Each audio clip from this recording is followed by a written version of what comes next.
కామారెడ్డిలో BRS municipal chairperson పై కాంగ్రెస్ అవిశ్వాస తీర్మానాన్ని ప్రకటించింది.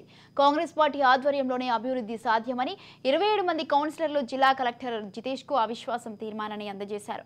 కేసీఆర్ పాలనలో కామారెడ్డి రావాల్సిన నిధులను గోల్మాల్ అవ్వడమే కాకుండా అభివృద్ధి ఏమాత్రం జరగలేదని కాంగ్రెస్ నేత శ్రీనివాస్ ఆరోపించారు.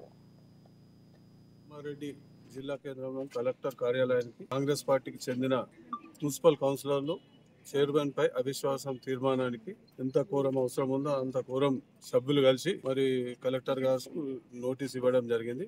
న్యాయపరంగా చట్టపరంగా మాకు డేట్ ఇస్తామని చెప్పడం జరిగింది. ముఖ్యంగా కాంగ్రెస్ పార్టీ అధికారంలోకి వచ్చిన తర్వాత మరి అభివృద్ధి పట్ల ఆకర్షితులై ప్రతి ఒక్క కౌన్సిలర్ కూడా మాకు అభివృద్ధి కావాలి, రేవంత్ రెడ్డి గారి నాయకత్వంలో ఇక్కడ షబీర్ అలీ గారి నాయకత్వంలో అభివృద్ధి కావాలనే ఉద్దేశంతో ఈరోజు కామారెడ్డి జిల్లా కేంద్రంలో కలెక్టర్ కార్యాలయానికి కాంగ్రెస్ పార్టీకి చెందిన మున్సిపల్ కౌన్సిలర్లు చైర్మన్ పై అవిశ్వాసం తీర్మానానికి ఎంత కోరం అవసరం ఉందో అంత కోరం సభ్యులు కలిసి మరి కలెక్టర్ గారు నోటీస్ ఇవ్వడం జరిగింది. న్యాయపరంగా చట్టపరంగా మాకు డేట్ ఇస్తామని చెప్పడం జరిగింది. ముఖ్యంగా కాంగ్రెస్ పార్టీ అధికారంలోకి వచ్చిన తర్వాత మరి అభివృద్ధి పట్ల ఆకర్షితులై ప్రతి ఒక్క కౌన్సిలర్ కూడా మాకు అభివృద్ధి కావాలి, రేవంత్ రెడ్డి గారి నాయకత్వంలో ఇక్కడ షబీర్ అలీ గారి నాయకత్వంలో అభివృద్ధి కావాలనే ఉద్దేశంతో ఈరోజు